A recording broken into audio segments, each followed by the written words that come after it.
নমস্কাৰ প্ৰিয় দৰ্শক দি প্ৰাইম চলৈ সকলোকে স্বাগতম জনাইছো মই পাৰ্থ বৰা প্ৰিয় দৰ্শক অৱশেষত বানত মৃতকৰ সংখ্যা 103 স্পৰ্শ কৰিলে এই খবৰবোৰ আমি অবিৰত গতিত দি আছো চৰকাৰে ইতিমধ্যে নিজৰ কাম আৰম্ভ কৰিছে তাৰ সমান্তৰালে বানপানীৰ যি পাৰ্মানেন্ট সলিউশন বুলি যাক কোৱা হয় বা বানপানীৰ বিভীষিকাৰ যি গোটেই প্ৰক্ৰিয়াটো কেনেকৈ মিনিমাইজ কৰিব পৰা যায় সেই বিষয়টো আমি বিভিন্ন আলোচনা কৰি আছো বিশেষজ্ঞসকলক ইয়ালৈ মাতি আনি নিমন্ত্ৰণ দি সমগ্ৰ বিশ্বৰ বিভিন্ন দেশৰ যিসমূহ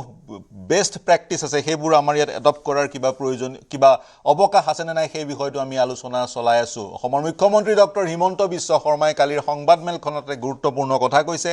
তেওঁ টিবেট আৰু অৰুণাচলৰ বান সন্দৰ্ভত এক মন্তব্য কৰিছে বান সন্দৰ্ভত মন্তব্য কৰি তেওঁ কৈছে যেহেতু বানবোৰ কাৰ্যকৰী হ'ব বানবোৰ কাৰ্যকৰী হোৱাৰ পিছত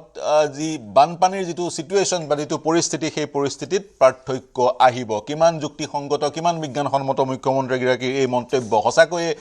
যিবোৰ জলবিদ্যুৎ প্ৰকল্পৰ নিৰ্মাণ হৈ আছে বা ইতিমধ্যে নিৰ্মাণ হৈছে সেইবোৰৰ ৰিজাৰ্ভায়াৰ বুলে আমাৰ বান সমস্যা বা বানক নিয়ন্ত্ৰণ কৰিব পাৰিব নেকি এনেবোৰ প্ৰশ্ন প্ৰাসংগিক তাৰ সমান্তৰালে মুখ্যমন্ত্ৰী ঘোষণা কৰিছে মুখ্যমন্ত্ৰী সাহায্য পুঁজিত 140 কোটি টকা সংগ্ৰহ হৈছে গতিকে এই ধৰণেৰে যিবোৰ বান বিধ্বস্ত অঞ্চল সেই অঞ্চলবোৰ বিশেষকৈ উজনিৰ পুনৰ নিৰ্মাণত ব্যৱহাৰ হ'ব ঘৰ নিৰ্মাণত ব্যৱহাৰ হ'ব ক্ষমা কৰিব ইয়াৰ বিপৰীতে ক্ষয়ক্ষতি কিমান হল জানেনে 1000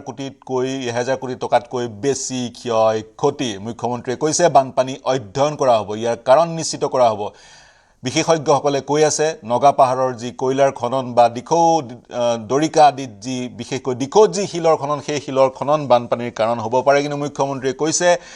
অধ্যয়ন নকৰাকৈ প্ৰতিবেদন নোহোৱাকৈ হাউতকৈ কৈ দিব পৰা নাযায় নাগালেণ্ডৰ নগা পাহাৰেই বা নগা পাহাৰৰ খননেই এই বানপানীৰ কাৰণ অধ্যয়ন কৰিবলৈ তেওঁ কমিটি গঠন কৰাৰ কথাও কৈছে তাৰ লগতে বান সাহায্য দিয়াৰ যি কাৰ্য সেই কাৰ্য এতিয়াও চলি আছে গুৱাহাটীয়ে নহয় সমগ্ৰ অসমৰ পৰা সমগ্ৰ ভাৰতবৰ্ষৰ পৰা বহু লোক আহিছে উপৰজিপৰি তেওঁলোকে সহায় আগবঢ়াইছে আৰু সহায়ৰ এই যি প্ৰক্ৰিয়া এই প্ৰক্ৰিয়া দীৰ্ঘদিনে চলিব লাগিব গতিকে আমি যি সকলক নিমন্ত্ৰণ দিওঁ আমাৰ অতিথি হিচাপে সেই সকলৰ ভিতৰত সাহায্যকাৰী সকল থাকে বিশেষজ্ঞ সকল থাকে আৰু সমান্তৰালে বিভিন্ন খণ্ডত নিয়োজিত হৈ থকা সাংবাদিক সকলো থাকে আজি ইয়াৰ ব্যতিক্ৰম নহয় ষ্টুডিঅত আমি নিমন্ত্ৰণ কৰি আনিছো কটন বিশ্ববিদ্যালয়ৰ ভূতত্ত্ব বিভাগৰ অধ্যাপক প্ৰফেসৰ অভিজিত বৰদলৈ আমাৰ হৈতে ষ্টুডিঅত আছে সাহায্য প্ৰদানকাৰী তথা গুৱাহাটী স্কুল অফ মিউজিকৰ প্ৰতিষ্ঠাপক ডক্টৰ পুৰবী শৰ্মা হেহতিয়াকৈ তেওঁ সেই স্থানসমূহলৈ গৈছিল আৰু ৰিলিফ প্ৰদান কৰিছিল আমাৰ হৈতে জ্যেষ্ঠ সাংবাদিক বেজিঙৰ সামিম জাকাৰিয়া সংযুক্ত হৈ আছে আমাৰ হৈতে সংযুক্ত হৈ আছে সামিম জাকাৰিয়া বেজিঙৰ পৰা সংযুক্ত হৈ আছে আমাৰ হৈতে সংযুক্ত হৈ আছে যদুমণি কলিতা তেওঁ অসমীয়া যুৱ মঞ্চৰ সাহায্য প্ৰদানকাৰী তথা অসমীয়া যুৱ মঞ্চৰ নেতা আমাৰ হৈতে আছে তেজপুৰৰ পৰা হৰেণনাথ তেওঁ সাহায্য প্ৰদান কৰিছে আৰু আমাৰ হৈতে জ্যোতিপ্ৰসাদ গগৈৰ যোগেদি থাকিব সাহায্য প্ৰদানকাৰী আটাছাৰ এটা দল মই পুনে ষ্টুডিঅলৈ আহিছো তাৰ পিছত মই আন সকলৰ ওচৰলৈ যাম মই আৰম্ভ কৰিব বিচাৰিছো প্ৰফেসৰ বৰদলৈ আপোনাৰ পৰাই আপুনি এই বিভীষিকাৰ কাৰক আৰু কাৰণ কি বুলি ভাবে ভূতাত্ত্বিক বিশ্লেষণৰ যোগেদি আপুনি কি বুলি ভাবে নমস্কাৰ ভূতাত্ত্বিক কাৰণ বুলি নহয় এক কথাত ক'বলৈ গ'লে মই কওঁ যে এইখন নৃত্যনাটিকা আসল নাটকখন আহি আছে যে অসমত অতি সোনকালে অসমত বুলি নহয় এইটো বস্তু হিমালয়ৰ পাদদেশত হ'ব 8.5ৰ ওপৰৰ এটা ভূমিকম্প আহি আছে ভূমিকম্পৰ আগজনীটো দিব নোৱাৰি কিন্তু আজিকালি কিছু পৰিমাণে এতিয়া আচলতে গোটেই পৃথিৱীখন এটা খুব সাংঘাতিক ফেজৰ মাজেদি গৈছে আৰ্থৰ ইনাৰ কোৰটো ফুলি উঠিছে যাৰ কাৰণে বহু জায়গাত ভূমিকম্প আগ্নেয়গিৰি হৈছে আৰু এটা কনচৰ্টিয়াম আছে NASA International Union of Geological Sciences International Seismological Centre তেওঁলোকে কৈছে যে ভূটান আৰু নেপালৰ মাজত একদম পাদদেশত যেটো আমাৰ মেইন ফ্ৰণ্টেল থ্ৰাষ্ট বুলি কয় সেইটো সাংঘাতিক ধৰণে ষ্ট্ৰেছ একুমুলেশ্যন হৈছে আৰু সেইটো কাৰণে এই মাহৰ শেষৰ ফালে বা সেপ্টেম্বৰ মাহৰ প্ৰথম ভাগত 8.5 মেক্সিমাম ৰিক্টাৰ স্কেলৰ আৰ্থকুৱেক এটা অহাৰ সম্ভাৱনা আছে এইটো তেওঁলোকে কলম্বিয়া আৰু ভেনিজুৱেলাত খুব সঠিকভাৱে তেওঁলোকে কৈছিলে গতিকে নাহিলেই ভাল কিন্তু অহাৰ সম্ভাৱনা আছে আশংকা কৰিব পাৰি যদিও ভূমিকম্পৰ কথা কোনেও কেতিয়া হ'ব ক'ত হ'ব প্ৰেডিক্ট কৰিব নোৱাৰি কিন্তু আজিকালি বহুত ধৰণৰ অলপমান টেকন'লজিকেলি আগবাঢ়িছে, গতিকে সেই ধৰণে তেওঁলোকে আশংকা প্ৰকাশ কৰিছে, আৰু সেইটো হ'লে উত্তৰ অসম সম্পূৰ্ণ শেষ হৈ যাব। বৰদলৈ ডাঙৰীয়া, আমি কাকো শংকিত বা ভীতিগ্ৰস্ত কৰিব ভীতিগ্ৰস্ত বিচৰা নাই, কৰিব খোজা কিন্তু নাই, আপুনি কিন্তু সঁচা কথা হয় এইটো। আপুনি বিষয়টো উত্থাপন কৰিছে, ভূতত্বৰ আপুনি অধ্যাপক কটন বিশ্ববিদ্যালয়, গতিকে দায়িত্বশীল হয়, দায়িত্বশীলভাৱেই মই পদবীত আছে আৰু কৈছোঁ। কথাটো কৈছে। হয়, কাৰণ এই জলবিদ্যুৎ প্ৰকল্পবোৰ যিবোৰ হৈছে, আচলতে হিমালয়ৰ নিচিনা এটা ভালনাৰেবল জেগাত বৃহৎ নদীবান কেতিয়াও হ'ব নালাগে। বৃহৎ নদীবানবোৰে সৰু সৰু বান্ধ হ'ব পাৰে। এতিয়া আপোনাৰ যেনেকৈ এটা উদাহৰণ হৈছে মেঘালয়। মেঘালয়ত আপোনাৰ যিটো বান্ধ হৈছে, হয়, আপুনি ধৰক বৰাপানীত এটা হৈছে, হয়, তাৰপিছত আহি কিৰডেমকোলাই বুলি এটুকুৰা জেগাত হৈছে, সৰু সৰু। তাৰপিছত আহি উমট্ৰুত হৈছে, সৰু বান্ধ হ'ব সৰু লাগে। বান্ধ। হয়, সৰু বান্ধ হৈ হৈ জেগাত হ'লে সেইবিলাকৰ পৰা একো নহয়। আৰু হিমালয়ৰ যিটো মই ভূতাত্ত্বিকভাৱে কৈছোঁ, য'ত বান্ধবিলাক নিৰ্মাণ হৈছে, সেই ৰকবিলাক হৈছে অতিকৈ ফ্ৰেজাইল ৰক, হয়, শ্বেল চিষ্ট এনেকুৱা। শিৱালিক ৰক্স। শিৱালিক বুলি নহয়, সেই গোটেই ৰকখিনিয়ে মানে শিৱালিকটোতো একদম তলত, এটা শিৱালিকত হোৱা বান্ধবিলাক নিৰ্মাণ হোৱা নাই। হয়, বান্ধবিলাক নিৰ্মাণ হৈছে আপোনাৰ লেচাৰ হিমালয়ান জোন এইখিনিত। তাৰ যিবিলাক ৰক, সেইবোৰ খুবেই, মই নিজেও সেইখন যথেষ্ট ষ্টাডি কৰিছোঁ হিমালয় ৰক্সৰ ওপৰত। হয়, গতিকে সেই ৰক্সবিলাক যথেষ্টখিনি খুব লেহুকা, খুব ফ্ৰেজাইল, থুনুকা। গতিকে থুনুকা শিলৰ ওপৰত নদীবান্ধ নিৰ্মাণ কৰিব নালাগে, বিভীষিকা বৃদ্ধি হ'ব। মোক সাউতকৈ সংক্ষেপত, আমি যিটো এক পৰিৱেশ দেখিলোঁ, বিভীষিকা দেখিলোঁ উজনি অসমৰ, সেই বিশেষকৈ শিৱসাগৰ চৰাইদেউ জিলাত নগাপাহাৰত বৰষুণ দিছিলে, সেই বৰষুণৰ পানীৰে বোকা আহিলে আৰু বোকাই নিঃশেষ কৰি গ'ল। সেই বিভীষিকাৰ কাৰণ আপুনি কি বুলি ভাবে? সংক্ষেপত মানুহসকলৰ ওচৰলৈ যাব বিচাৰিম। বিভীষিকাৰ কাৰণটো বহুত হৈছে। প্ৰথমতে আচলতে এইবাৰ গোটেই কথাটো কাকো দোষ দিব নোৱাৰি। আপোনালোকে জানে সকলোৱে যে এইবাৰ এল নিনো, ছুপাৰ এল নিনোৰ সময়, আৰু গোটেই বস্তুটো আমাৰ বতৰটো যিটো আমি মৌচুমী বুলি কওঁ, সেইটো নিৰ্ণয় কৰে এল নিনোই, প্ৰশান্ত মহাসাগৰ যিটো হৈছে। গতিকে প্ৰশান্ত মহাসাগৰ তলখনত যথেষ্ট ধৰণে গৰম হৈছে, গৰম হৈ পেলাই এইবাৰ কি হৈছে, য'ত বেছি অতিবৃষ্টি হৈছে, বৃষ্টিটো মানে বৰষুণটো সমভাৱে বিতৰণ হোৱা নাই, কোনোবা দিনা বেছি হৈছে। গতিকে যিহেতু এতিয়া আমাৰ যিবিলাক ব্ৰহ্মপুত্ৰৰ দক্ষিণ ফালৰ নদী আছে, দিখৌ বা যিখিনি দক্ষিণ বাহিনী, সেইখিনি গোটেইখিনি নাগাপাহাৰৰ পৰা উৎপত্তি হয়। গতিকে নগাপাহাৰত ক্লাউড বাৰ্ষ্ট হৈছে নাই মই চিয়'ৰ নহয়, কিন্তু যথেষ্ট বৰষুণ হৈছে, অতিবৃষ্টিৰ কাৰণে হৈছে, আৰু ক্লাউড বাৰ্ষ্ট হোৱা নাই বুলি ইতিমধ্যে IMDয়ে নিশ্চিত কৰি দিছে। মই শামীম জাকাৰিয়াৰ ওচৰলৈ যাব বিচাৰিম, বেইজিঙৰ পৰা সংযুক্ত হৈছে। শামীম জাকাৰিয়াক আমি আজিৰ দিনটো নিমন্ত্ৰণ কৰাৰ উদ্দেশ্যটো হৈছে তেওঁ চাইনাৰ পৰা সংযুক্ত হৈ আছে, আৰু চাইনাত 50% লোক বানপানী প্ৰৱণ অঞ্চলত বাস কৰে। মই যদি ফিগাৰটো ঠিককৈ কৈছোঁ শুধৰাই দিব।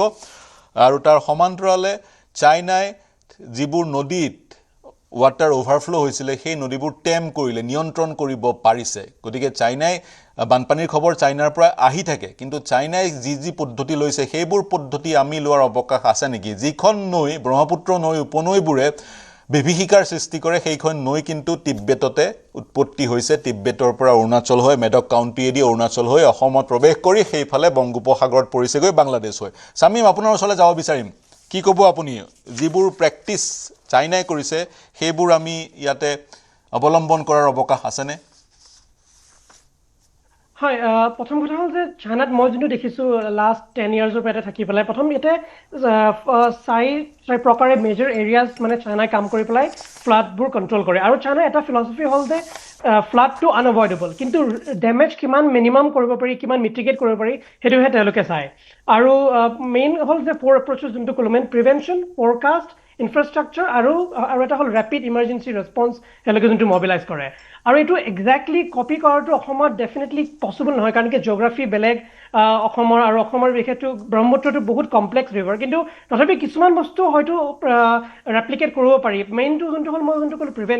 প্ৰিভেনশ্যনৰ ক্ষেত্ৰত চাইনাত মই এটা ইউনিক কনচেপ্ট দেখিছোঁ, যোনটো তেওঁলোকে কয় স্পঞ্জ চিটি বুলি। এতিয়া স্পঞ্জ চিটি বুলি নামতে গম পায় যে মানে চিটিজবোৰ যিবোৰ থাকিব, চিটিজবোৰ মানে যিহেতু কনক্ৰিটৰ মহানগৰী বুলি আমি কওঁ, গতিকে পানী মানে ড্ৰেইনেজ ছিষ্টেমেজি ওলাই যাবলৈ পৰা সহজ নহয়। গতিকে তেওঁলোকে কি কৰিছে চিটিবোৰ এনেকুৱা ধৰণৰকে ডেভেলপ কৰিছে বিশেষকৈ যোনবোৰ ছাইড ৱাকছবোৰ আছে পেভমেণ্টবোৰ আছে এইবোৰ মানে স্পঞ্জ হিচাপে কাম কৰে মানে স্পঞ্জৰ নিচিনা পানী শুহি ল'ব পাৰে আৰু ইজিলি মানে ৰাস্তাবোৰ মানে পাৰ্মিয়েবল হয় পানীবোৰ ধুনীয়াকৈ মানে আৰামছে মানে হেৰি গ্ৰাউণ্ড লেভেললৈকে গুচি যায় আৰু ইনফেক্ট মই কেইদিনমান আগতে ভিডিঅ' এটা ৰিলিজ কৰিছিলোঁ ইয়াতে য'ত মানে যেতিয়া আপুনি বৰষুণ হ'ব বেইজিঙত বা নৰ্থ চাইনাত বা অন্যান্য জেগাত তেতিয়া আপুনি ৰাস্তা দি খোজকাঢ়ি গ'লে যোনটো শব্দ এইটো একজেক্টলি ঝৰ্ণা যেনেকৈ বলে যোনটো শব্দ হয় তেনেকুৱা ধৰণৰ শব্দ হয় তাৰমানে এইটো বুজাইছে যে মানে পানীবোৰ ধুনীয়াকৈ পাৰ্মিয়েবল মানে বৈ পেলাই গ্ৰাউণ্ডলৈকে গুচি গৈছে আৰু এটা বস্তু চাইনাত মই যোনটো দেখিছোঁ এটা হ'ল যে যোনটো আৰ্বান গ্ৰীনাৰী এতিয়া যিকোনো ডাঙৰ ডাঙৰ বিল্ডিং যিবোৰ আছে মানে ইয়াতে যিবোৰ আৰ্বান এৰিয়া তাতে তেওঁলোকে বিল্ডিঙৰ ওপৰতে কিছুমান ৰুফটপ গাৰ্ডেনিং কৰিছে তাৰমানে ৰুফটপ গাৰ্ডেনবোৰ মানে গ্ৰাছ বা প্লেণ্টছ এইবোৰ দি পেলাই কভাৰ হৈ আছে য'ত মানে কি হয় ৰেইন ৱাটাৰবোৰ ইজিলি কনক্ৰিটে মানে শুহি ল'ব পাৰে আৰু এটা বস্তু মই দেখিছোঁ ইয়াতে যোনটো তেওঁলোকে এটা কৰিছে যোনটো মানে ৰিটেনশ্যন পণ্ডছ কিছুমান ক্ৰিয়েট কৰিছে এতিয়া আপুনি নৰ্থ চাইনা বা বিশেষকৈ আপুনি চাউথ চাইনাৰ ফালে য'ত মানে অকণমান বেছিকৈ ফ্লাড প্ৰন এৰিয়া তাতে আপুনি গ'লে দেখা পাব যে মানে চিটিৰ মাজতে কিছুমান ল' লাইং এৰিয়াজ তেওঁলোকে নিজকে ক্ৰিয়েট কৰিছে য'ত মানে যেতিয়া পানীবোৰ মানে বৰষুণ যেতিয়া হয় বৰষুণৰ পানীবোৰ যাতে মানে জমা হ'বলৈ পাৰে আৰু এটা বস্তু তেওঁলোকে যোনটো টেকন'লজিৰ কথা মই ক'লোঁ টেকন'লজিকেলি তেওঁলোকে কিবা এটা কনচেপ্ট আছে এইটো বহুত ইউনিক কনচেপ্ট এইটো তেওঁলোকে কয় টুইন চিটিজ বুলি কয় মানে ডিজিটেল টুইন চিটি এতিয়া টুইন চিটি এনেকুৱা মানে এক্সাম্পল যদি আমি গুৱাহাটী বুলি লওঁ এতিয়া গুৱাহাটী চিটিখনৰ ছেইম গুৱাহাটীখনৰ এটা ডিজিটেল টুইন এটা তৈয়াৰ কৰিছে য'ত মানে এটা ভাৰ্চুৱেল মডেল এতিয়া ফ্লাইটৰ যেনেকৈ ধৰক এৰোপ্লেন ফ্লাইটৰ ককপিটৰ যেনেকৈ চিমুলেটৰ থাকে ঠিক তেনেধৰণে কিছুমান টেকন'লজিকেলি তেওঁলোকে চিমুলেট কৰি পেলাই তেওঁলোকে অলৰেডি মানে যদি 100 মিটাৰতকৈ ওপৰ 100 মিলিমিটাৰতকৈ ওপৰ ৰেইনফল হ'লে কেনেকুৱা ধৰণৰ প্ৰব্লেম হ'ব পাৰে আৰ্বান ৱাটাৰ ফ্লাডিং বা কোন জেগাত ফ্লাডিং বেছিকৈ হ'ব পাৰে সেইবোৰ তেওঁলোকে মানে এডভান্স তেওঁলোকে এইবোৰ বস্তু মানে আগতে চাই পেলাই তাৰপিছত কেনেকৈ মিটিগেট কৰিব পাৰি আৰু কেনেকুৱা ধৰণৰ প্ৰিভেনশ্যন এফৰ্টছ ল'ব পাৰি সেইবোৰ তাৰপিছত তেওঁলোকে প্লেনিং কৰে গতিকে এডভান্স প্লেনিং টেকন'লজি আৰু যোনটো মই ক'লো আৰ্বান ইনফ্ৰাষ্ট্ৰাকচাৰ এইবোৰ মানে এক প্ৰকাৰ ধৰক ধুনীয়াকৈ একেলগে লগত লৈ পেলাই এপ্ৰ'চটো লৈ পেলাই চাইনাই মিটিগেট কৰিছে মই যোনটো লাষ্ট দেখিছোঁ হয় এইটো আপুনি আৰ্বান ফ্লাডৰ কথা ক'লে যিকেইটা পদ্ধতি আমি গুৱাহাটীত ৰিপ্লিকেট কৰিব পাৰোঁ গুৱাহাটীত যিবোৰ উচ্চ আকাশলংঘী অট্টালিকা নিৰ্মাণ হৈছে সেই অট্টালিকাবোৰৰ ৰুফটপত আমি সেই স্পঞ্জৰ কনচেপ্টৰে আমি বিভিন্ন ধৰণৰ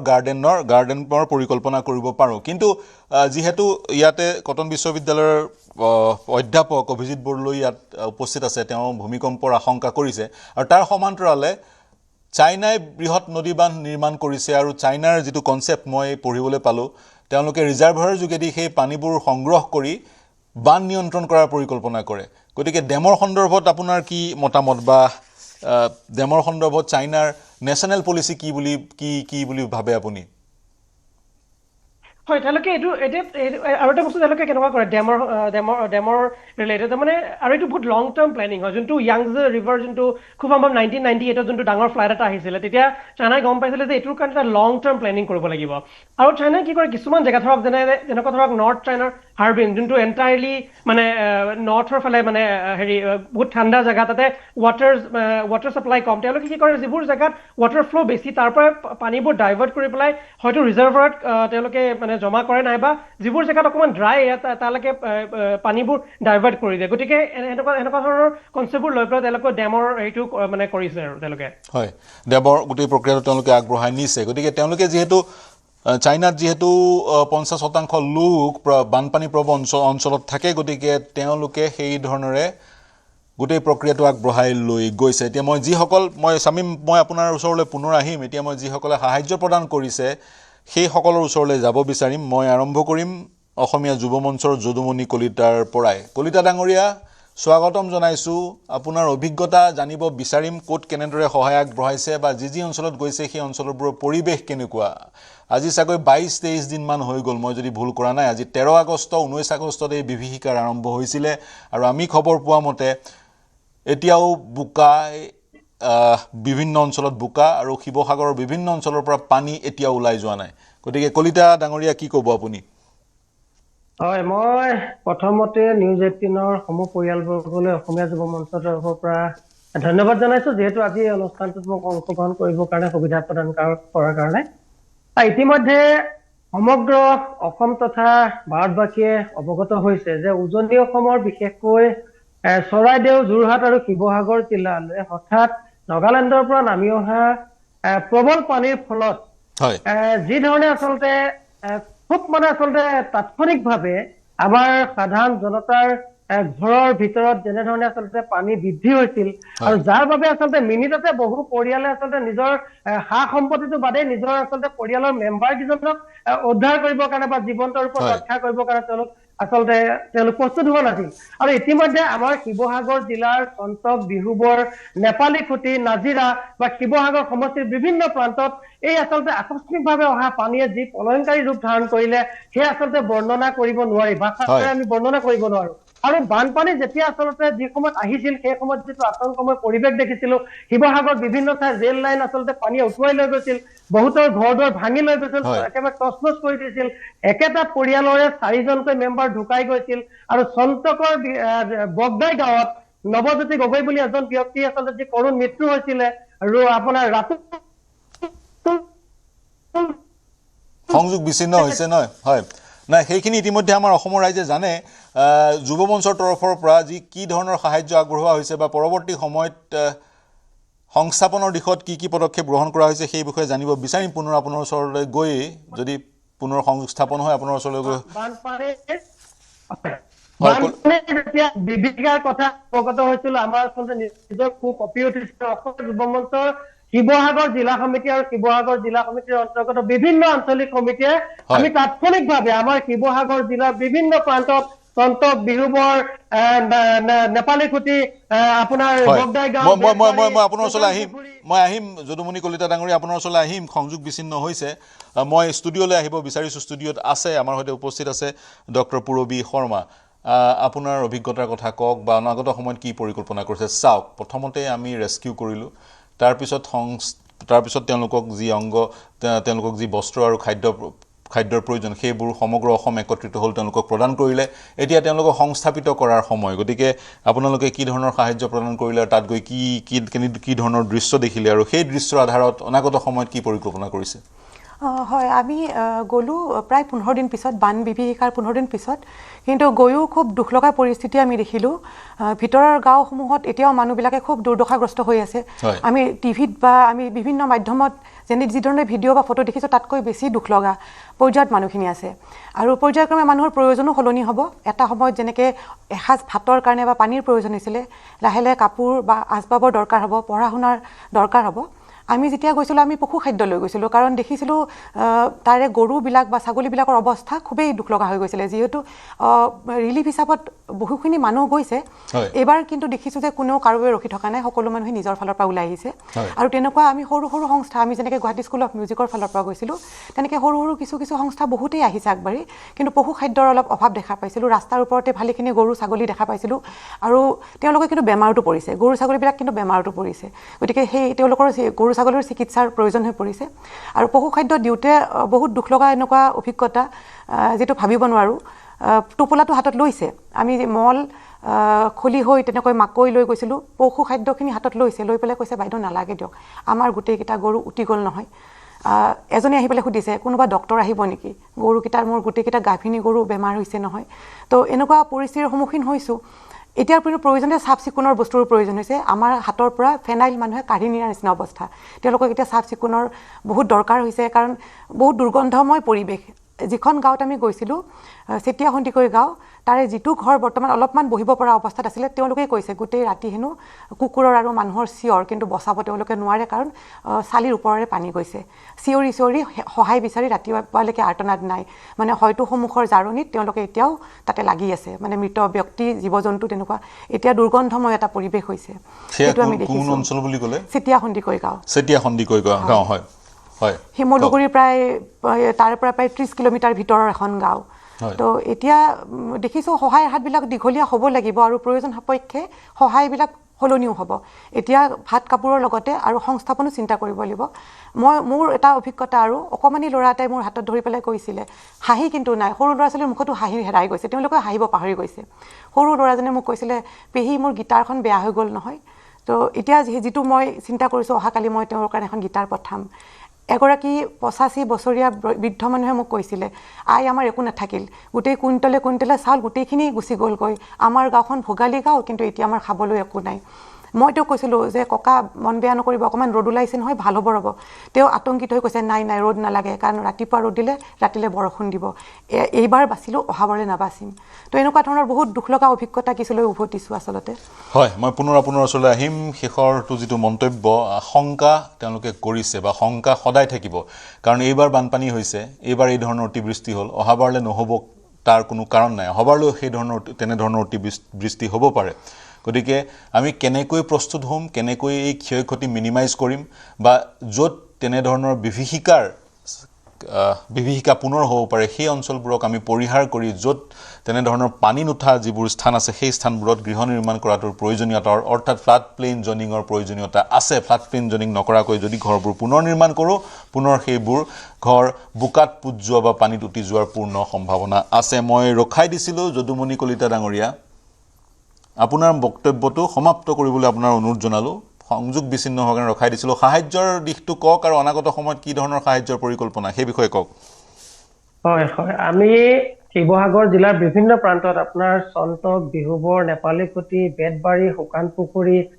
ভাধৰাকে আদি কৰি বিভিন্ন প্ৰান্তত আমাৰ অসমীয়া যুৱ মঞ্চৰ সৈনিকসকল দিনে নিশাই আমি ৰাইজৰ কাষত থিয় দিছো। আৰু বিশেষকৈ আমি যেতিয়া এনেকুৱা বানাক্ৰান্ত অঞ্চলসমূহলৈ যাওঁ, তাত এতিয়া বিশেষকৈ আমি দেখিবলৈ পাইছো যে আমাৰ খাদ্য সামগ্ৰী যথেষ্ট তেওঁলোকে ইতিমধ্যে লাভ কৰিবলৈ সক্ষম হৈছে। কিন্তু তাতে আচলতে আমি কিছুমান অসুবিধা দেখিছো যে কিছুমান আজিৰ তাৰিখত ব্যক্তিৰ ঘৰ একেবাৰে ভাঙি চিঙি লৈ গৈছে, তেওঁলোকৰ এতিয়া ঘৰ বনাবৰ কাৰণে হাতত টকা পইচা মজুত নাই, তেওঁলোকৰ ঘৰত এতিয়া সোমাব পৰা এটা স্বাস্থ্যসন্মত পৰিৱেশ নাই। আৰু এনেকুৱা কিছুমান মানুহ পাইছে আজিৰ তাৰিখতো আপোনাৰ ঘৰৰ ভিতৰত এক আঁঠু পলস এতিয়াও পৰি আছে। আজি কিছুমান ব্যক্তিৰ ঘৰত জীৱ জন্তুৰ মৃত্যু হৈছিলে, সেই জীৱ জন্তুৰ জকা আজিৰ তাৰিখতো চোতালত পৰি আছে। এনেকুৱা কিছুমান আচলতে যিবিলাক মানে বিষয় আচলতে ক'বলৈ খুব দুখ লগা এটা ছবি শিৱসাগৰত আমি বিশেষকৈ দেখিবলৈ পাইছো। আৰু এইখিনিতে আমি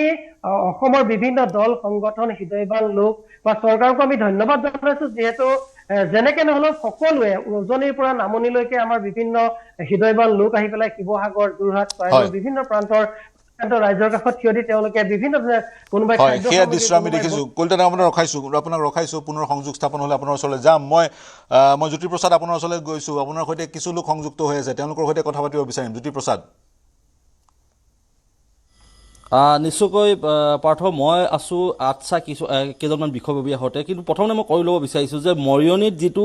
বানৰ বিভীষিকা হ'ল বা জলপ্ৰলয় হ'ল, তাৰ পাছত মানুহৰ যিটো সহায়, আপুনি আচৰিত খাব যে নগাৰ লগত আমি সংঘাতৰ কথা বাতৰি পৰিৱেশন কৰি আহোঁ, কিন্তু নগালোকে আহি অসমীয়া গাঁৱত চাংঘৰ পাতি দিছে। এনেকুৱা ধৰণৰ বহুত উদাহৰণ আছে। আচ্ছাৰ একাংশ বিষয়ববীয়াই বিনামূলীয়াকৈ যিসকল বানাক্ৰান্ত লোকক বিনামূলীয়াকৈ তেওঁলোকে হাল বাই সহায় কৰিছে। এনেকুৱা ধৰণৰ পৰিৱেশৰ সৃষ্টি হৈছে। মই তোমাৰ কাষলৈ আহিছোঁ, আচলতে দেখিলোঁ যে বানৰ জলপ্ৰলয়ৰ পিছত তোমালোকে লাগি আছা, সেই দিনটোৰ পৰা লাগি আছে। এতিয়া দেখিছোঁ যে ৰাইজৰ কাষত আছে, ঘৰ নিৰ্মাণ কৰি দিছা, লগতে ৰাইজক সাহায্য দিছা, এতিয়া হালো বাই দিছা, তোমালোকে বিনামূলীয়াকৈ হাল বাই দিছা। কি ক'বা, কেনেকুৱা ধৰণৰ কি চলি আছে এতিয়া? নিশ্চয়কৈ আমি আচলতে 19 তাৰিখৰ পৰাই 19 তাৰিখে অসমে গম পায় যে মৰিয়নি সমষ্টিৰ চুমনি পথাৰত আমাৰ আৰ্চাৰ টীমে আচলতে প্ৰথমতে উদ্ধাৰ কৰিছোঁ। সেইদিনাখন বহু বৃদ্ধ আছে, মহিলা আছে, তেওঁলোক উদ্ধাৰ কৰা হৈছে। সেইদিনাখনৰ পৰা ধাৰাবাহিক আজি পৰ্যন্ত আমি ক'ৰবাত নদী বঙিয়া নিজে গৈ আমি বান্ধিব লগা হৈছে, JCP লৈছোঁ, ক'ৰবাত কাপোৰ বিতৰণ কৰিছোঁ, খাদ্য বিতৰণ কৰিছোঁ, বিনামূলীয়া হাল বোৱাৰ লগতে ৰাইজক আমি কাষলৈ মানে জাতি ধৰ্ম বাদ দিছোঁ। আমি চাহ জনগোষ্ঠী প্ৰতিনিধিত্ব কৰিছোঁ। হ'লেও আজি অসমৰ আচলতে বানৰ বিভীষিকা যিটো সময়ত আমি যিসকল দুখীয়া কাতৰ ওচৰত আমি যাব বিচাৰিছোঁ, আজিওলৈকে আমি যাব বিচাৰি আছোঁ। আচলতে এই মুহূৰ্তত আমি সকলোৱে মিলি যিসকল বনাই দিওঁ তেওঁলোক আমি যেনেধৰণৰ সহায় কৰিব, আন্তৰিকতাৰ আচলতে আমি আগবাঢ়ি যাব চেষ্টা কৰিছোঁ। আগবাঢ়িছে। মই জ্যোতিপ্ৰসাদ, নগা লোকসকলে ক'ত কাৰ কাৰ ঘৰ বনাই দিছে যদি সবিশেষ কয় বা তেওঁলোকৰ যোগেদি জানিব পাৰোঁ। নিশ্চয়কৈ মই পাৰ্থ জনাব বিচাৰিছোঁ যে যি মৰিয়নি নকচাইত এখন মৰঙিয়াল মানে সীমান্তৱৰ্তী মৰঙিয়ালত এখন নগা গাঁও আছে, আৰু যেতিয়াই গম পালে যে লুখুৰাখন গাঁৱত অসমীয়া ঘৰ ভাগি গৈছে, শেষ হৈ গৈছে, তেতিয়া সেই নগা লোকসকলে স্ব ইচ্ছাৰে আহি তেওঁলোকৰ 27জনীয়া এটা দল আহিছে, দল আহি স্ব ইচ্ছাৰে 7খনকৈ গাঁৱত 7টা ঘৰ তেওঁলোকে নিৰ্মাণ কৰাৰ প্ৰস্তুতি চলাইছিলে। তেওঁলোকে নিজে গোটেই নিজৰ খোৱা বস্তু পানীও লৈ আহিছে, আহি তেওঁলোকে নিজৰ যিখিনি যাৱতীয় বস্তু লৈ আহিছে। মাত্ৰ বাঁহখিনি বেলেগে যোগাৰ কৰি দিছে, তেওঁলোকে ৰাতিপুৱাই আহি তেওঁলোকে ঘৰ নিৰ্মাণ কৰিছে, চাংঘৰ বনাই দিছে। এইটো অতিকৈ আচলতে আমাৰ মৰিয়নি আচলতে যিহেতু আমি বাতৰি কৰি থকা হয় যে অসমীয়া নগাৰ এটা সংঘাত সৃষ্টি হৈ থাকে, কিন্তু তাৰ বিপৰীতে কিন্তু আপুনি বিভীষিকাৰ মাজত এটা সম্প্ৰীতি নিদৰ্শন যিটো ইয়াত দেখিবলৈ পোৱা গ'ল। আৰু আমি ঠিক সেইদৰে আমি যদি আচ্ছাৰ কথাৰো কওঁ যে তেওঁলোকেও দিনে ৰাতিয়ে লাগি আছে, ইয়াত জাতি বৰ্ণ নিৰ্বিশেষে বুলি থকা নাই। চুমনি পথাৰ যিটো অংশ আপুনি কথা কৈছে, চেলেং চাহ বাগিচাৰ এটা অংশ, তাত 25টা পৰিয়াল আছিল। জাজি নদীত যেতিয়া বাঢ়নি পানী আহিছিল, মই কৈছোঁ যে তাত মথাৰি নাই, তাত জাজি যেতিয়া পানী বাঢ়ি আহিল, তেতিয়া লগালগ আপোনাৰ সেই 25টা ঘৰ ধাহি মুহি আপোনাৰ শেষ কৰি দিলে,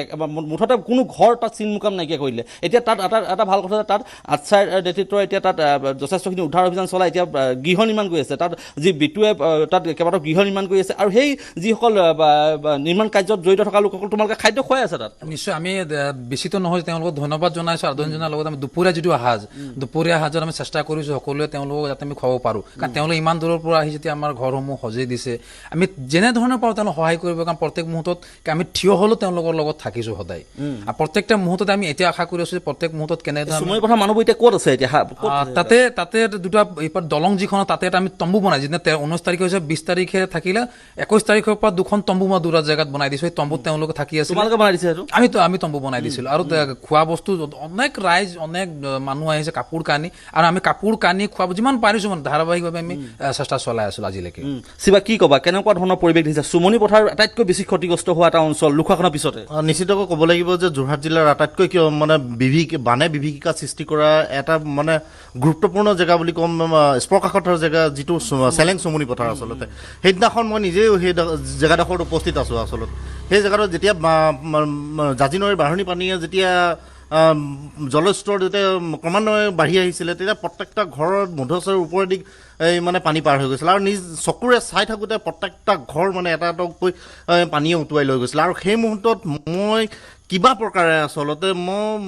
মই গম পোৱা নাছিলোঁ যে এটা ফেমিলি, আচলতে 5জনীয়া এটা ফেমিলি, বুঢ়ী মাক, আচলতে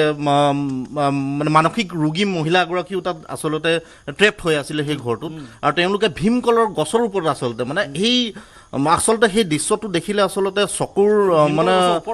ভীমকলৰ গছ কাটি তেওঁলোকে সেই ভীমকলৰ গছৰ ওপৰত আছিলে। আচলতে সেই তেনেকৈ গৈ NDRF বাহিনীৰ লগত মই আচলতে কোনোদিনা পানীত যোৱাই নাই। আচলতে ইমান ডাঙৰ এটা পানী সিদিনাখন চাই আছিলে বুলি কৈছে কিছুমান লোক। হয়, সেই ঘৰৰ আচলতে চটত মানে বাঁহডাল ধৰি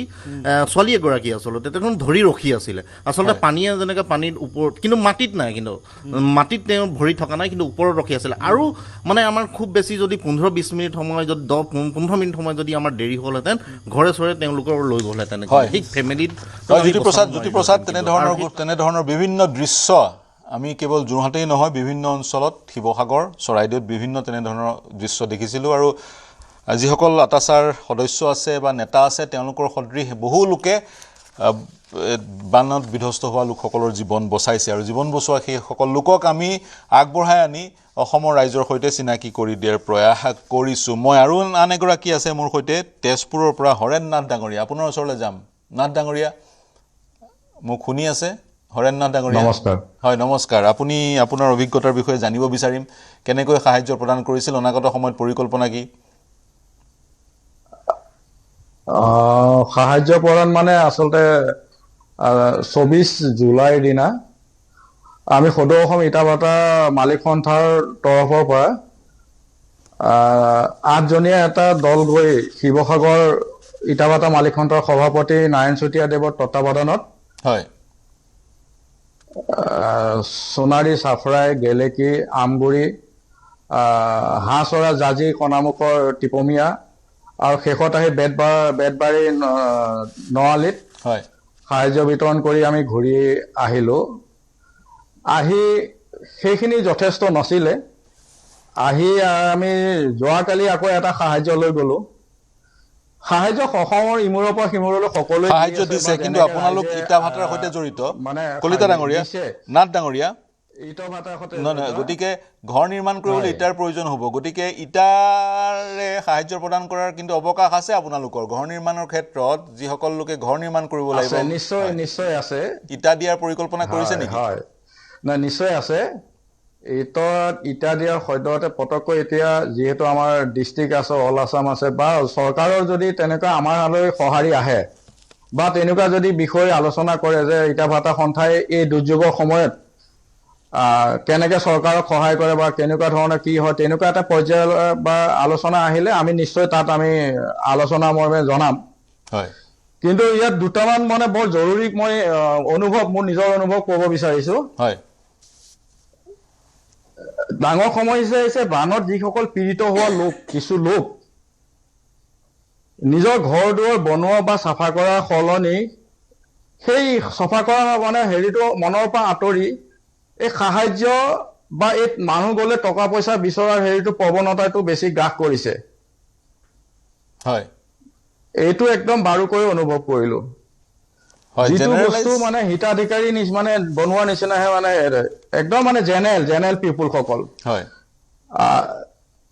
আৰু দ্বিতীয়তে হৈ গ'ল এখন সাহায্য লৈ পেলাই খুব বেছি 100 ঘৰ মানুহ 150 ঘৰ মানুহ বা 50 ঘৰ মানুহ নিজৰ সুবিধা অনুযায়ী অসমৰ ইমূৰৰ পৰা সিমূৰলৈ যায়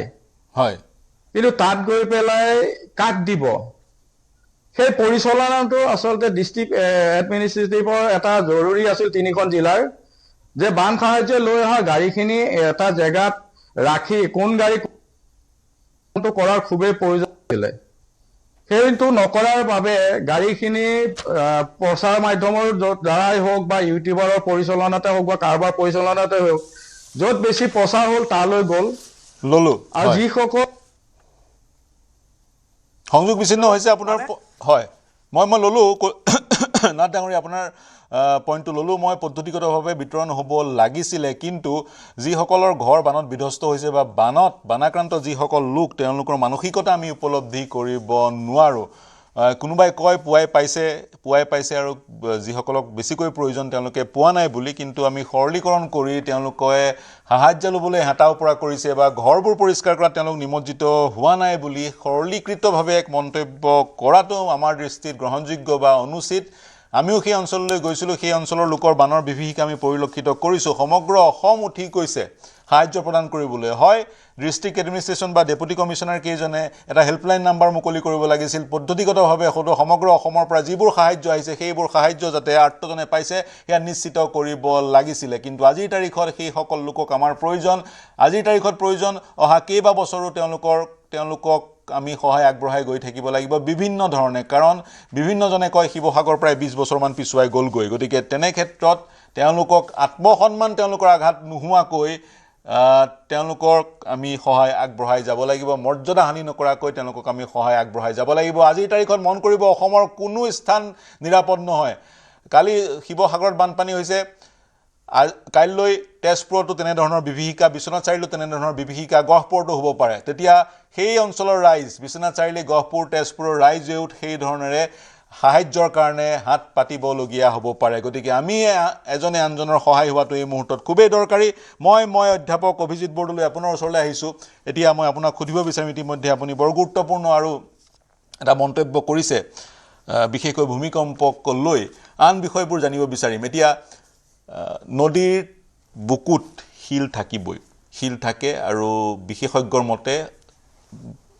উপৰ্যুপৰি শিল আহি থাকে জমা হৈ থাকে নদীৰ বুকুত আৰু সেই শিলবোৰ ব্যৱহাৰ কৰিয়ে আমি গম পালোঁ যিটো নদীবান্ধ নিৰ্মাণ কৰা হৈছে নামনি সোৱণশিৰিত সেই নদীবান্ধটো নদীখনৰ শিলৰেই নিৰ্মাণ কৰা হৈছে গতিকে ৰিপ্লেনিছ হৈ থাকে তেনে ক্ষেত্ৰত শিলৰ খনন কিমান এনেধৰণৰ বানপানীৰ কাৰক হ'ব পাৰে বুলি ভাবে শিলৰ খননটো প্ৰকৃততে কথাটো হৈছে কি যে নদীখনৰ যিকোনো নদীৰে এটা ফ্লাড প্লেন থাকে হয় সেইটো মানে বাৰিষা যিমানখিনিলৈকে পানী হয় আৰু খৰালি শুকাই যায় সেই যিটো বিস্তৃত অঞ্চল সেইটো ফ্লাড প্লেন বুলি কয় আৰু এতিয়া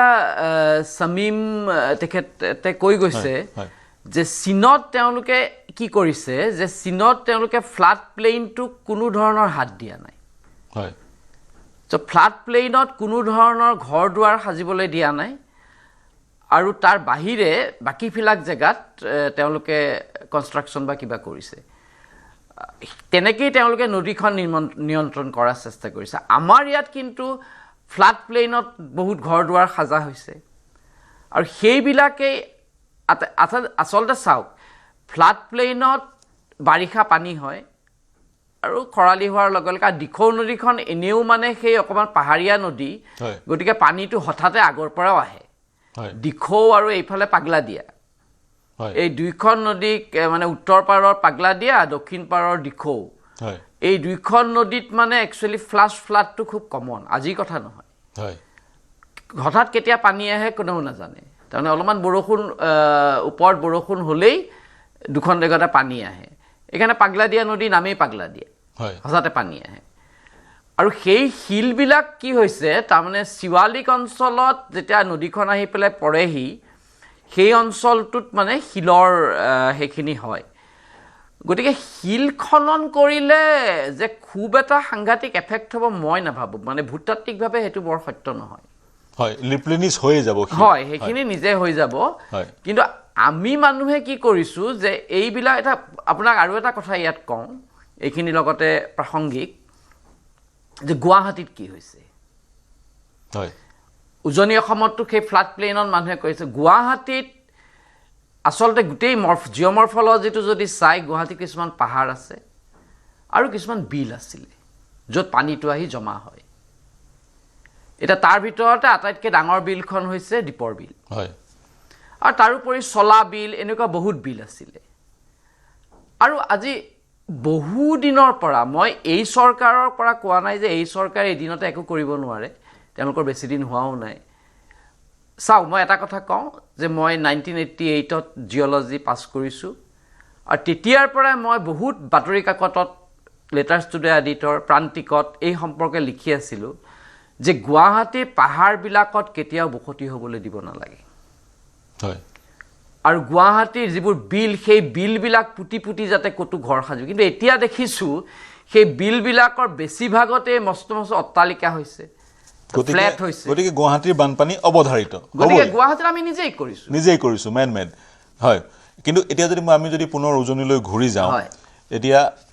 যিবোৰ ঘৰ নিৰ্মাণ কৰিছে সেই ঘৰবোৰ আমি পৰিলক্ষিত কৰিছোঁ যিবোৰ অঞ্চল বানত বিধ্বস্ত হৈছিল তাৰ ওপৰত পুনৰ নিৰ্মাণ কৰাৰ হয় সেইটো চেষ্টা কৰিব কৰিছে। নালাগে কিন্তু প্ৰকৃততে জনসংখ্যা ইমান বেছি একমোডেট কৰাৰো প্ৰব্লেম ন সেইটো সমস্যা কিন্তু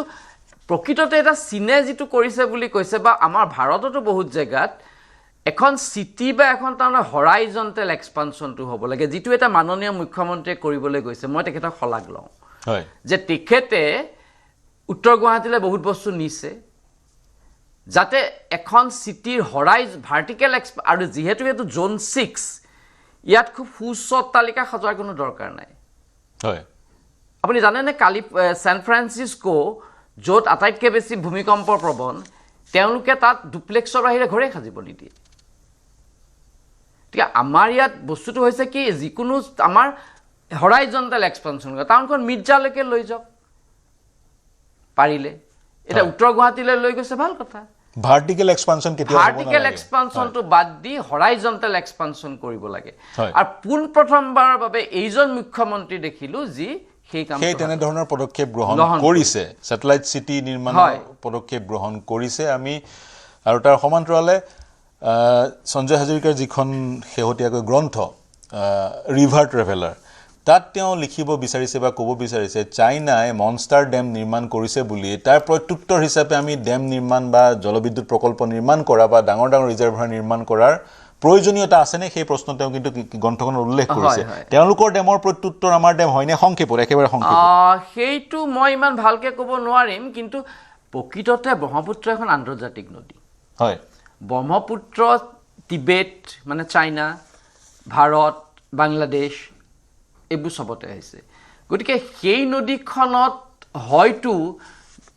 মই ভাবোঁ যে যদি তাত কিবা ডেম বৃহৎ ডেম বা এনেকুৱা ধৰণৰ তেওঁলোকে কৰিব খোজে বা ভাৰতেও যদি ক'ৰবাত কৰিব খোজে এটা কূটনৈতিক আলোচনাৰ দৰকাৰ আছিল নেকি কূটনৈতিক আলোচনাৰ দৰকাৰ আছিল নেকি হাইড্ৰলজিকেল ডেটা চাইনাই ভাৰতবৰ্ষৰ সৈতে শ্বেয়াৰ কৰে সেই তথ্যসমূহ তেওঁলোকে যোগান ধৰে হয় যোগান ধৰে কিন্তু মই শামীম আপোনাৰ ওচৰলৈ যাম কিন্তু আপোনাৰ ওচৰলৈ যোৱাৰ আগতে বিশেষজ্ঞসকলে আজিও এগৰাকী বিশেষজ্ঞ আছে পূৰ্বৰ বিশেষজ্ঞসকলে কিছুমান কথা স্পষ্ট কৰিছে দিখৌ নৈ দৰিকা বা জাজি বা ভোগদৈ এইবোৰ সৰু নৈৰ কাৰণে আমি সেই নৈবোৰক বৰ গুৰুত্ব সহকাৰে লোৱা নাছিলোঁ নেকি আজিৰ তাৰিখতো 19 তাৰিখে বৰদলৈ ডাঙৰীয়া কিমান পানী ডিসচাৰ্জ হৈছিলে তাৰ তথ্য নাই তাৰ আগদিনাখন কিমান পানী দিখৌৱে কঢ়িয়াই আনিছিল তাৰ তথ্য নাই সমান্তৰালে বোকা কিমান কঢ়িয়াই আনিছিলে দিখৌৱে তাৰো তথ্য নাই অতি সাধাৰণভাৱে সামান্য এটা এক্সপেৰিমেণ্টৰ জৰিয়তে আমি বোকা কিমান কঢ়িয়াই আনিছিল পানী কিমান কঢ়িয়াই আনিছিল ভূতত্ত্ববিদসকলে উলিয়াই ল'ব পাৰে নহয় জানো কিন্তু সেই দিখৌ নৈত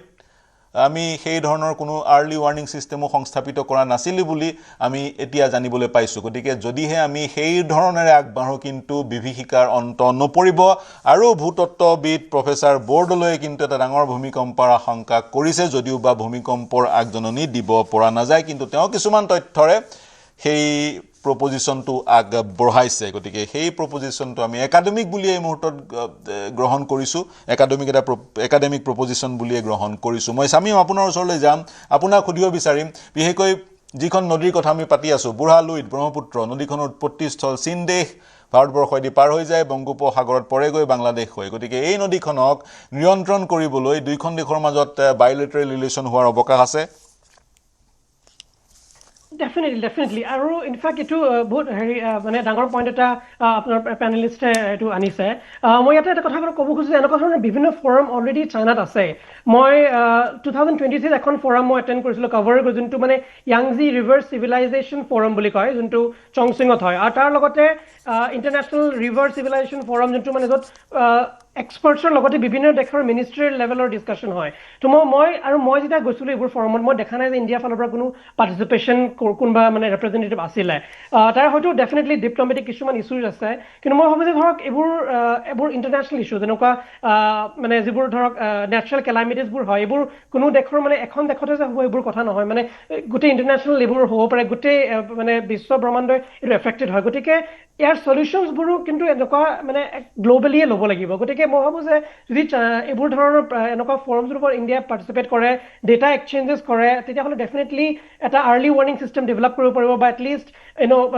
ৱাটাৰ লেভেল কিমান ৰাইজ হৈছে বা ডেম নিৰ্মাণৰ ক্ষেত্ৰতো কেনেকুৱা ধৰণৰ পদক্ষেপ লৈ আছে চাইনা সেইবোৰো ডেফিনেটলি ইণ্ডিয়াৰ লগত ডেটা শ্বেয়াৰ কৰিব তো মই ভাবোঁ যে ডেফিনেটলি ডিপ্ল'মেটিকেলিও অকণমান এটা এপ্ৰ'চ লোৱা ডেফিনেটলি ইণ্ডিয়াৰ ডেফিনেটলি দৰকাৰ তাৰ পিছত আপুনি অকমান এনলাইটেন আমাক কৰিব পাৰিব নেকি বিশেষকৈ কিছুদিনৰ আগতে বানপানীৰ নিউজ চীন দেশত পাইছিলোঁ গতিকে আমাৰ অসমত যে আমি পৰিলক্ষিত কৰিলোঁ ডিজাষ্টাৰ মেনেজমেণ্ট আমাৰ অসমত ডিচেন্ট্ৰেলাইজ হোৱা নাই বিকেন্দ্ৰীকৰণ হোৱা নাই য'ত হ'ব লাগিছিল গাঁৱৰ যুৱক যুৱতীসকলক প্ৰশিক্ষণ দি ৰেডি কৰি ৰাখিব লাগিছিল প্ৰস্তুত কৰি ৰাখিব লাগিছিল তেওঁলোকক ছাৰ্ভাইভাৰৰ পৰা বা ভিক্টিমৰ পৰা লাইফ সেভাৰলৈ ৰূপান্তৰ কৰিব লাগিছিলে কিন্তু সেয়া কৰা নহল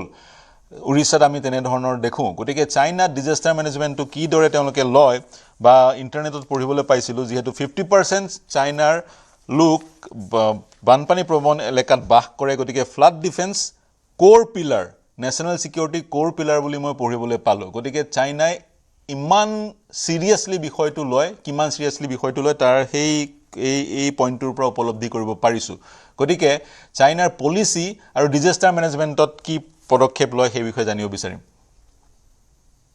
হয় ডিজাষ্টাৰ মেনেজমেণ্টৰ ক্ষেত্ৰত চাইনাৰ যোনটো হ'ল পলিচি মই যোনটো দেখিছোঁ পাৰ্চনেলি সেইটো হ'ল আৰ্লি প্ৰিপেয়াৰ্ডনেছ আৰু চাইনাৰ অভাৰঅল যোনটো পলিচি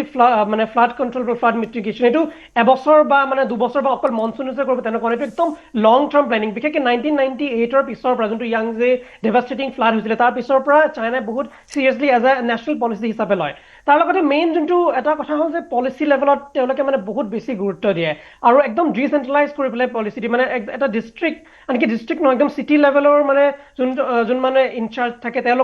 তেওঁলোকে মানে এইটো আগৰ পৰাই প্ৰিপাৰেশ্যন আৰম্ভ কৰে তেওঁলোকে প্ৰিপাৰেশ্যনবোৰ এনেকুৱা কৰে ধৰক যিবোৰ ইণ্টাৰনেশ্যনেল ফৰামছ ৰেড ক্ৰছ হওক বা এনেকুৱা অন্যান্য যিবোৰ ফৰামে তেওঁলোকৰ লগত কোঅৰ্ডিনেশ্যন কৰে আৰু লগতে আৰ্লি ৱাৰ্ণিঙত কেনেকুৱা কি কৰিব মানে আপোনাৰ ফোন কলছ আৰু লগতে আপোনাৰ ইনফেক্ট অলপমান যদি বৰষুণ ফৰকাষ্ট হয় আপোনাক ফোন কল কৰা আৰম্ভ কৰিব আপোনাক তাৰ বিষয়ে ইনফৰমেশ্যন দিব আৰু লগতে যিবোৰ ধৰক যিবোৰ মানে পাৰ্টি লেভেল অফিচ আছে মানে সকলো বিল্ডিং বা কমিউনিটিজতো পাৰ্টি লেভেল অফিচ থাকে সেই বিল্ডিংছৰ সেইবোৰ অফিচৰ ৰিপ্ৰেজেণ্টেটিভে আপোনাৰ ঘৰে ঘৰে গৈ পেলাই আপোনাক ৱাৰ্ণিং দিব যে ফ্লাড আহি আছে গতিকে বাহিৰলৈ বেছি নাযাব আৰু লগতে আপোনাৰ কনষ্ট্ৰাকশ্যন কমপ্লিটলি ছাছপেণ্ড কৰি দিয়ে কাৰণ কি সেনেকুৱা ক্ষেত্ৰতে বহুতো মানুহ ধৰক মানে হেৰি হোৱা দেখা যায় প্ৰব্লেমত পৰা দেখা যায় আৰু লগতে ৰেস্কিউ টিম তেওঁলোকে আৰ্লি ডিপ্লয়মেণ্ট কৰে যোনবোৰ ৰাফ্ট বোটছ হওক বা তেনেকুৱা ধৰণৰ যোনবোৰ ইভাকুৱেশ্যন মেজাৰ্ছ হওক এইবোৰ তেওঁলোকে বহুত আগৰ পৰা কৰা আৰম্ভ কৰে মানে ফ্লাড হোৱাৰ পিছত যে তেওঁলোকে কৰিব তেনেকুৱা নহয় তাৰ বহুত আগৰ পৰা যদি ফ্লাড হৈছে বা ৰেইনফল বহুত বেছি হৈছে এইটোতো অবভিয়াছলি তেওঁলোকে প্ৰিপেয়াৰ্ড আছে আৰু যদি হোৱাও নাই তথাপিও তেওঁলোকে আৰ্লি প্ৰিপেয়াৰ্ড হৈছে আৰু এনেকুৱাকৈ হয় বস্তুটো এতিয়া মই আপোনাক এটা এক্সাম্পল দিওঁ ৰিচেণ্টলি দুদিনৰ পৰা চাংহাইত বহুত ডাঙৰ ৰেইনফল হৈছে যোনটো টাইফুন ডলফিনৰ কাৰণে আৰু তাতে এনেকুৱা হৈছে যে গোটেই অফিচৰ পৰা আদি কৰি যিবোৰ মানে অৰ্গেনাইজেশ্যনে চবকে তেওঁলোকে ৱাৰ্ণিং দিছে গভৰ্ণমেণ্টৰ লেভেলৰ পৰা যে কোনো মানুহক মানে যাতে অফিচলৈ আহিবলৈ মানা কৰে মানে কামত আহিবলৈ নালাগে আৰু তাতে কি হ'ল কিছুমান অফিচ তেওঁলোকে খোলা ৰাখিছিলে আৰু এমপ্লয়িজবোৰ নৰ্মেলি কামত গৈছে ভাবিছে চাগে ইমান বেছি একো এফেক্ট নহয় কিন্তু এইটো যেতিয়া গভৰ্ণমেণ্টে গম পাইছে সেই কোম্পানীসমূহৰ ওপৰতো মানে তেওঁলোকে একশ্যন লৈছে ফাইন লগাইছে বা মানে তেওঁলোকে ইনফেক্ট ইম্প্ৰিজনমেণ্টৰো তেনেকুৱা মানে ব্যৱস্থা লৈছে তো ইয়াৰ পৰা আমি গম পোৱা যায় যে তেওঁলোকে কিমান চিৰিয়াছলি লয় বস্তুটো আৰু লগতে ধৰক ইমাৰ্জেঞ্চি শ্বেল্টাৰ তেওঁলোকে আগতে মানে খুলি পেলাই ৰেডি কৰি ৰাখে গতিকে এইটো এটা কোঅৰ্ডিনেটেড এপ্ৰ'চ হয় আৰু কোঅৰ্ডিনেটেড এপ্ৰ'চৰ দ্বাৰা এইটো মানে ধৰক তেওঁলোকে মিটিগেশ্যন কৰিবলৈ চেষ্টা কৰে গোটেই প্ৰক্ৰিয়াটো মই পূৰ্বৰ পৰাই কৈছোঁ বিশ্বৰ বিভিন্ন প্ৰান্তৰ বেষ্ট প্ৰেক্টিছবোৰ আমি এডপ্ট কৰিবই পাৰোঁ আমি সেই বিষয়ে অধ্যয়ন কৰি সেইবোৰ গ্ৰহণ কৰিবই পাৰোঁ চাইনা বা বিদেশলৈ যাবই নালাগে উৰিষ্যাত 99ৰ যিটো চাইক্লনৰ পিছত তেওঁলোকে দুৰ্যোগ প্ৰশমন ব্যৱস্থাপনাত যিবোৰ পৰিৱৰ্তন আনিলে সেই পৰিৱৰ্তনবোৰ আমি অসমতো আনিব পাৰোঁ তেওঁলোকে জিৰ' কেজুৱেলিটিৰ কিছু পৰিৱৰ্তন আনিলে তাৰ সমান্তৰালে যদি আমি দৃঢ় প্ৰতিজ্ঞ হওঁ বা পৰিকল্পনা আমাৰ থাকে তেতিয়া কিন্তু আমি মিটিগেট বা এইবোৰৰ পৰা উদ্ধাৰ নিজকে কৰিব পাৰিম আৰু যিসকল ভুক্তভোগী তেওঁলোকক উদ্ধাৰ কৰিব পাৰিম এটা তথ্য জাষ্ট দিব বিচাৰিছোঁ এটা তথ্য আপোনালোক সকলোৱে জানে 1945 চনৰ 6 আগষ্ট তাৰিখে হিৰোশ্বিমা চহৰত মাৰ্কিন যুক্তৰাষ্ট্ৰই এটম বোমা নিক্ষেপ কৰিছিলে সময়টো আছিল 8:15 ৰাতিপুৱা 2 বজালৈকে সেইখন চহৰত যিখন চহৰত এটম বোমা নিক্ষেপ কৰাৰ পিছত 1.5 লাখ লোকৰ মৃত্যু হৈছিল 2 বজালৈকে ৱাটাৰ ছাপ্লাই চহৰখনত সংস্থাপিত কৰা হৈছিল তাকেই কয় ৰেজিলিয়েন্স গতিকে তেনেধৰণৰ এক দৃঢ় সংকল্প আমিও ৰাখিব লাগিব আমি বানপানী নোহোৱা কৰিব লাগিব নোৱাৰোঁ কিন্তু বানপানীৰ সৈতে সহ অৱস্থান কৰিবলৈ আমি শিকিব লাগিব প্ৰতিটো পৰ্যায়ত বিভিন্ন বিজ্ঞানসন্মত পদ্ধতিৰ যোগেদি বিৰতি লৈছোঁ বিৰতিৰ পিছত পোনে যিসকলে বানপানীত সাহায্য প্ৰদান কৰিছিল ডক্টৰ পুৰবী শৰ্মাকে ধৰি আনসকলে যিসকলে আমাৰ সৈতে সংযুক্ত হৈছে তেওঁলোকৰ ওচৰলৈ যাম শীঘ্ৰে ঘূৰি আহিম